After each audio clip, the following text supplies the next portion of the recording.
Mary and John had only been married for 2 weeks when they received the news of Mary's pregnancy. They were both overjoyed and eagerly embraced the imminent expansion of their family. Throughout Mary's pregnancy, John provided unwavering support. He accompanied her to doctor's appointments and stood by her side during ultrasounds, displaying his commitment to her and their unborn child. During a routine checkup, the doctor reassured them that the baby was healthy and strong. John smiled and tenderly brushed Mary's hair as they observed the monitor filled with anticipation. Mary was grateful that her husband shared her excitement for their baby. Together, they prepared the nursery, carefully selecting furniture and clothing for their little one. At 28 weeks, Mary celebrated her impending arrival with a baby shower among close friends. Amidst delightful conversations and gift exchanges, she suddenly felt intense contractions. "Ouch!" she cried out, gripping her stomach tightly. Waves of sharp pain coursed through her belly. Concerned, her friends rushed to her side. "What happened? Are you okay?" they asked. Struggling to speak through the pain, Mary replied, "I'm experiencing intense contractions. I think we need to rush to the hospital. Can you help me get there?" "Of course. I'll also call John and let him know," said her friend Helen, assisting Mary as she rose from her chair. Upon reaching the hospital, the doctor confirmed that Mary was in labor. Shortly after John's arrival, she began the birthing process. To everyone's surprise, the first baby that emerged was a girl. "It's a girl," exclaimed the doctor. Confused, John asked, still holding on to Mary, "How is that possible?" "The ultrasound showed a boy. Do you remember our conversation and wish that night at the cafe? We both wanted a daughter, didn't we?" But before they could fully process the news, the doctor interjected, "Wait, I see another head. We're not finished yet. It's a boy. Look, there he is." The doctor revealed that Mary and John had welcomed 2 healthy babies. Before Mary could react, another scream escaped her lips. Another baby was arriving swiftly. John stood in stunned disbelief. He had anticipated welcoming only one baby boy into their lives, but now he had 3 children who would need his care and love. Mary was wheeled into the recovery room while the 3 children were admitted to the neonatal intensive care unit. Born prematurely at 28 weeks, the triplets required a few days' stay before they could be taken home. Meanwhile, John was left to contemplate his thoughts. He approached Mary's doctor, seeking answers about the situation. "How is this possible? How did we not know beforehand that she was carrying triplets?" he inquired. "Well, sometimes the ultrasound fails to detect everything at once, especially if the fetuses are too small. They can also conceal each other, making it challenging to identify. You and Mary are fortunate. This occurs in only 1 in a million pregnancies," she explained. Rather than feeling elated, John felt disheartened. The prospect of raising 3 children simultaneously didn't fill him with excitement. As Mary and the children remained in the hospital, John stayed at home.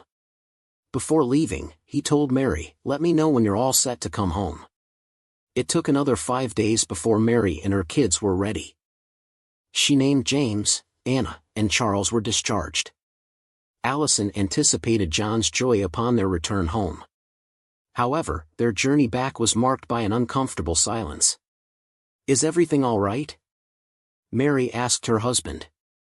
He shrugged and grumbled. Upon reaching home, John inquired if the children needed anything. Mary smiled, thinking he was finally adapting to the demands of caring for triplets. The kids ran out of diapers at the hospital. "Could you go and buy some from the store?" she requested. John nodded. "Sure, I'll be back soon," he replied before leaving the house. In the meantime, Mary enthusiastically tended to the 3 kids. Being in a separate ward at the hospital, this was her first opportunity to care for them independently. "Hello there, my little darlings," she cooed as she carefully placed each of them in the crib. "Daddy went to get more diapers for you. Just be patient, all right? It's not time for any messy surprises yet," she whispered, addressing her infants. Once the kids were peacefully asleep, Mary decided to start preparing dinner. Uncertain about how long they would nap, she opted for a quick mac and cheese recipe, anticipating John's return. However, time passed and John was still absent. The triplets began crying simultaneously, overwhelming Allison, who couldn't tend to all of them at once. Desperate to reach John, Mary dialed his phone number, but it went straight to voicemail. "Hey, where are you? Is everything okay? I'm getting worried. Please call me back," she pleaded, leaving a voicemail. Another hour went by, and Mary dialed his number again, only to find his phone turned off. Growing increasingly anxious, she dialed 911 in search of answers. "I just need to verify if this number is active. My husband hasn't returned home, and I'm concerned he may have been in an accident," she explained, her voice filled with panic. The dispatcher obtained John's number and managed to track it. "I'm sorry, ma'am, but the line is active. There hasn't been an accident, and your husband is currently driving on the interstate freeway." Overwhelmed, Allison burst into tears. "Why?" she sobbed, as her children echoed her cries in the background. "What did I do to deserve this?" Left alone with her 3 newborn triplets, Allison felt an immense burden without any assistance. She was overwhelmed, restless, and fearful, nearly letting go of hope regarding John's whereabouts. Allison decided to visit Frank, John's closest friend, hoping he might have some information the following morning. Mary knocked on Frank's door, aware of the inseparable bond between him and John. In the blink of an eye, everything had changed. Allison couldn't help but seek answers from Frank, knowing he held key insights. "Hey, Allison, come on in. It's great to see you," Frank exclaimed upon opening the door and seeing her standing there. "Would you like some coffee?" Mary nodded without hesitation, her heart racing, longing for the answers she had come seeking. "Well, I understand that John's behavior might appear strange to you," Frank said, placing the coffee on the table. "But it's not a surprise to me. Did you see him after he left us? I mean, did you have any further encounters?" "Yes, I did, and we even had an argument about it," Frank replied, noticing Mary's growing anxiety and pale complexion. "I tried to reason with him and make him understand that what he was doing was wrong. I urged him to stay and take care of you and the babies, but he refused." "Your coffee is getting cold." Mary felt a deep sense of hurt. Frank's revelation only intensified her pain. Was that all? Did he never say anything else? Frank could sense Mary's disappointment and decided it was time to reveal a little more about his best friend, who had now disappeared without a trace, leaving her alone with the babies. "I think you need to know a bit more about your relationship," Frank added. Mary was perplexed. She had believed that Frank knew every aspect of her relationship with John. "What more? I don't understand. Do you remember your first encounter with him?" Frank continued. Tears welled up in Mary's eyes. "Of course. How could I ever forget that day? It was a Friday. I was working my shift at the cafe and saw the 2 of you sitting with a group of guys. Perhaps stay with your friends. It was someone's birthday." I still recall John's boisterous laughter as he raised the toast when the guy cut his cake. "Yeah, that's right, we were celebrating Sam's birthday. But there's something else you still don't know." Mary couldn't help but let her tears flow as she reminisced about her initial meeting with John and the way he locked eyes with her from across the room. "John and his birthday boy Sam, they were both interested in you, Mary," Frank interjected, bringing her back to reality. "They were drunk and began arguing about who would win you over first. But that wasn't all. They went on to make a rather serious deal." "A deal? What kind of deal?" Mary was startled. Frank hesitated, unsure if he had made the right decision to disclose everything that had transpired that day. Nevertheless, he found himself with no other option but to reveal the truth. "Mary, I know this will be painful for you to hear, but John made a bet of $100 to sleep with you that night," Frank disclosed, his voice heavy with the weight of the revelation. "Sam laughed it off, saying it would be easy to win the wager and seduce you. In addition, he offered $1,000 to John if he could court you and take you out for a month." Allison was utterly stunned. "He placed a bet on sleeping with me?" Oh my God, how could he? Before Mary could fully process the situation, Frank interjected once more, divulging the true nature of John's character. The thing is, John had never been in a serious relationship before. We all assumed it was some kind of tasteless joke, but then he took the challenge seriously. So, you're saying he courted and married me just for $1,000? Mary's voice quivered as tears welled up in her eyes. No, not at all. He genuinely liked you. I mean, genuinely, Frank clarified. Things escalated after you two started dating. You got married, and everything seemed fine until he began feeling suffocated in the relationship. John was afraid of commitment. He didn't want to settle down so quickly. When things got serious, he started pulling away, and he had those mistresses. Wait, John had mistresses? Mary's alarm was palpable. That's just how John is. Deception comes easily to him. It's unfortunate that he kept you in the dark. At some point, he wanted to divorce you, but he was too afraid to follow through. If he really wanted to divorce me, why did he stay? Why didn't he leave me earlier? Allison's voice trembled through her tears.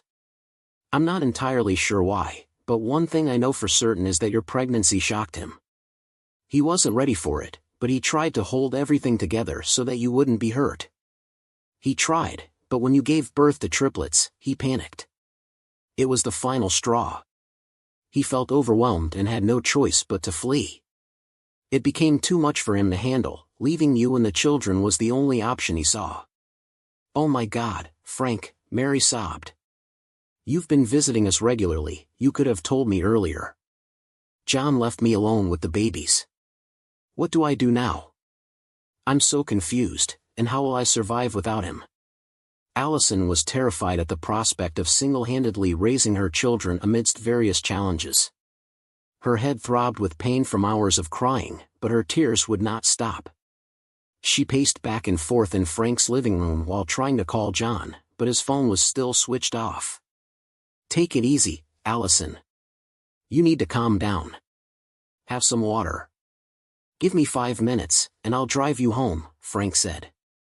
Frank drove Mary to her house, where she expressed her gratitude to the neighbor who had babysat her triplets while she was away. With a forced smile, Allison quickly dismissed the woman before inviting Frank in. They are beautiful, Allison said, while gently stroking the heads of each of her babies. John shouldn't have left. He should have stayed, at least for his children if not for you, Frank commented. After Frank left, Allison tried to soothe her emotions and breastfeed her babies before laying them down in their cribs. Exhausted and upset, she was too restless to even cry. Time ticked away, and eventually, she fell asleep near her infants. The next morning, a loud doorbell ringing startled Mary, and she jumped out of bed, heart racing. John, she called out as she rushed to the door, only to be disappointed when she saw who it was. Frank, she said, her hopes dashed. Come in. I called you, but you didn't pick up, she said as he entered, carrying a large bag of diapers and baby supplies. Hold on, I have more in my car. I'll get it. Mary was surprised by Frank's unexpected visit. She was even more shocked by the level of attention and care he gave to her babies. Would you like some coffee? She asked him. No, thank you. I have to go. Maybe some other time, Frank replied. With Frank's help, Allison was somewhat relieved. She had been struggling with the thought of raising 3 children on her own and had run out of diapers and other baby essentials. The initial days were incredibly challenging for Mary, but her life took a turn. When Frank began frequenting her home and offering his assistance, gradually, Mary realized that she couldn't handle the responsibility of raising her babies alone without Frank's support. He consistently went above and beyond to help her move forward and focus on her future. Frank even volunteered to babysit her triplets while she attended job interviews. Before long, Mary secured a job as an attorney at a private law firm. Her days revolved around juggling work and taking care of her children, and having Frank by her side provided the crucial support she needed. Despite Mary's initial resistance, she couldn't prevent him from showering the kids with the attention and care they deserved. Over time, James, Anna, and Charles grew fond of Frank's presence. They no longer pestered Mary to take them to amusement parks on weekends or argued about not receiving extravagant Christmas gifts. Frank embraced the role of a father figure, doing everything he could for them. His love for the children gradually melted Allison's heart, and she found herself developing feelings for him. Allison and Frank eventually started dating, but they took things slowly. Their priority was ensuring that the kids were comfortable with Frank assuming the role of their father. Once they received the children's approval, Mary and Frank had a modest wedding ceremony and tied the knot. 12 years passed, and numerous changes took place. Although the scars left by John on Mary's heart still lingered, both Allison and Frank achieved success in their careers and raised 3 remarkable children together. Everything seemed to be heading in the right direction until one day when Mary's secretary called her to sign for a package from a client. "The courier's on her way," the secretary informed. As they eagerly awaited Mary's signature, Allison stormed out of her office. She was shocked. "John," she exclaimed upon seeing her ex-husband. She invited him to her office, wanting answers from John about everything he had done to her 12 years ago. John nervously followed Allison to her spacious office adorned in blue on the 3rd floor. He hadn't expected to encounter his ex-wife, whom he had left behind with their newborn triplets, in such a successful position. "I rehearsed this conversation a million times in front of the mirror," Mary spoke as she settled into her rolling chair. John was shocked to witness her in this position. She had changed immensely, time had truly transformed her. "At first, I missed you. I even held on to the hope that you'd change your mind and come back. But as I unraveled some truths, I began to hate you more than I ever loved you. I wanted you to witness my success. Don't you find it peculiar that we meet here like this today? I have nothing to say now, but I do have one question. How could you do this to me, John?" "It's not entirely my fault, Mary. I know what I did. I know it was wrong, but I felt trapped," John explained. "I was young and frightened. I rushed into everything, our relationship, marriage, and having kids. I was truly unprepared to be a father of 3. "That's absurd, John," Mary yelled. "You were 27. You were not young. You were old enough for everything. Or should I remind you once again of what you did?" "What? What did I do? Have you forgotten about the bet you made with your friend Sam about me?" Mary seated herself. "You dated me and put on a facade of a happy marriage. You pretended to be thrilled about becoming a father. You lied to me and cheated on me with multiple mistresses, and when you felt it was enough, you became afraid and ran away, leaving me alone with our triplets." John found himself caught off guard. He had expected Allison to be angry with him for abandoning her and their children. However, her knowledge of the bet, his affairs, and his unwillingness to care for their babies left him shocked. "How do you know all this? About the bet and everything else? Who told you?" he asked. "Frank," Allison continued. "He revealed everything about you, and when you left us, he supported the children and me. He helped us survive. He did what you were supposed to do for us." "Wait, are you and Frank married?" John inquired. Allison's silence provided the answer. Though John wasn't surprised at this point, a different thought brewed in his mind. He realized this could be his golden opportunity to blackmail Frank for a hefty sum. Astonishingly, it was Frank, not Sam, with whom he had made the bet about Allison. "You kept it hidden from her, huh, Frank?" John thought to himself. "In that case, I believe I should pay you a surprise visit and teach you how to reveal the whole truth to her. Allison, you should consider yourself lucky that I left," he continued as he approached her. "Look at me. I have nothing, a lousy job and overwhelming debts. If I had known you were so wealthy, I would have come running to you for help. Are you drunk, John?" Mary fumed. "Well, what more can I expect from you? It doesn't surprise me. Allison, please help me. I need money," John pleaded. "Help you? Why would I do that? You abandoned the kids and me. You walked out on us without a second thought. Did you ever consider us? Then why should I? You can leave now.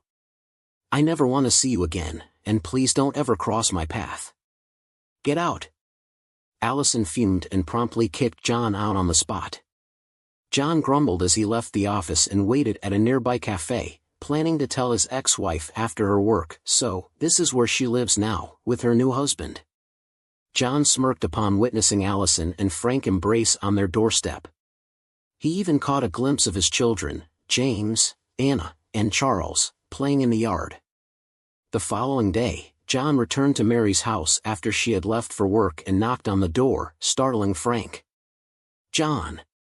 Oh my God, what are you? Before Frank could finish speaking, John forcefully entered the house and made himself comfortable on the couch. John, how did you find us? My best friend, seducing my wife behind my back?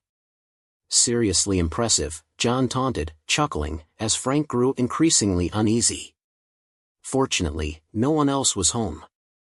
John, what do you want? Why have you come here? How could you do this to me, Frank? You knew I loved her. Why, I loved her. If you truly did, you wouldn't have run away, leaving her and the kids, Frank argued. Did you forget about the bet we made that night at the cafe?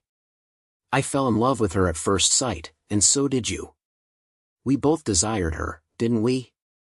But only one of us succeeded, and that was me, John declared, surveying the opulence of Frank's living room. I admitted I was happy with her. Then she became pregnant, double joy, even though I wasn't fully prepared. Nonetheless, I supported her and loved her even more. But it became overwhelming for me when I saw 3 babies. I had only prepared myself for one, so I had to leave. I wasn't ready to raise triplets, Frank frowned as he spoke. People don't run away from their family or from their children. John disregarded Frank's concern and made an unusual demand. I don't want to dig any deeper. I want $5,000. $5,000, Frank was stunned. Yes, I'm just asking a little to keep my mouth shut. It will help me with some personal matters and paying off debts, and in return, you can save your marriage with Allison. Imagine the consequences if she finds out that you and I placed the bet on her, John explained. Frank never expected this situation to arise. After a moment of contemplation, he reluctantly agreed. But I need some time, he added. All right, I'll see you soon. Remember, Saturday is the deadline, John said, giving Frank's shoulder a reassuring pat before leaving. On Friday afternoon, Frank withdrew $5,000 from the joint account he shared with Mary, hoping she wouldn't notice. However, he failed to anticipate that she would receive a notification on her phone, a $5,000 debit. Why would Frank need such a large sum of money? Allison wondered, growing concerned. She immediately called Frank to inquire about it. Hey, don't worry, it's our money after all, she began. But why didn't you tell me you needed $5,000? Is everything okay? Did something unexpected happen? With no other choice, Frank had to reveal the truth to Mary. Frank confessed, John threatened to tell you that he had a bet with me, not Sam. I was terrified of losing you, Allison. I love you deeply, and I can't imagine my life without you and the children. To Frank's surprise, Mary burst into laughter. He expected her to explode with anger, but her reaction rendered him speechless. Frank, how absurd. Do you really think I would leave you over some drunken joke that came back to haunt us? She said with a smile. I despise John, not because of the bet or his foolish actions, but for abandoning me with the triplets. It's all in the past now. When I get home, we will talk more, better, Mary said, as she ended the call. Frank was still in shock. Mary didn't hate him for what he did. When Allison got home, Frank asked for forgiveness as he tried to explain again, but Mary assured him that she had forgiven him and wanted them to live happily. Let me prepare something for us to eat, Allison said as she went to the kitchen. She pondered. I wanted to feel sorry for that pitiful addict, but blackmail? That was crossing the line. Filled with determination and a sense of justice, Allison wasted no time in conveying her decision to Frank. She expressed her firm resolve to report John's actions to the appropriate authorities, believing that his malicious behavior should not go unpunished. Recognizing the gravity of the situation and understanding the importance of standing up against such misconduct, Frank wholeheartedly supported Allison's choice. Together, they gathered all the necessary evidence they could find, meticulously documenting John's threats, the extortion attempt, and his long-standing evasion of alimony payments. Armed with a substantial case against him, they presented their findings to the local law enforcement agency, ensuring that justice would be served. The authorities, impressed by the thoroughness of their investigation and the compelling evidence presented, wasted no time in launching an official inquiry into John's actions. It didn't take long for the truth to unravel, exposing John's despicable deeds to the scrutiny of the legal system. After a swift but thorough investigation, the law enforcement agencies gathered an airtight case against John. The weight of his transgressions bore heavily upon him as he faced the consequences of his actions. He was swiftly arrested, apprehended for blackmailing Frank and eluding his alimony obligations for over a decade. News of John's arrest sent shockwaves through their community as people learned of the extent of his deceit and the pain he had caused Allison and her family. The authorities, determined to ensure justice prevailed, pursued the legal proceedings with utmost seriousness. John's trial was a significant event that garnered widespread attention. The evidence presented during the proceedings painted a damning picture of his character and actions. Witness testimonies further solidified the case against him, revealing the depth of his manipulation and disregard for the well-being of others. In the courtroom, John's facade of arrogance crumbled as the weight of his crimes bore down upon him. The judge, recognizing the severity of his offenses, handed down a just and substantial sentence, holding him accountable for his actions. The verdict served as a powerful message, illustrating that attempts to exploit and blackmail others would not go unpunished. With John behind bars, Allison and Frank felt a renewed sense of security and closure. Their courageous decision to seek justice had not only protected their own family but potentially spared others from falling victim to John's malicious schemes. They hoped that John's arrest would serve as a deterrent to others, preventing similar acts of blackmail and ensuring the safety and well-being of innocent individuals. As for Allison and Frank, they found solace in knowing that their love and resilience had prevailed. Their bond grew stronger through the shared experience, reinforcing their commitment to each other and their determination to overcome any future challenges that came their way.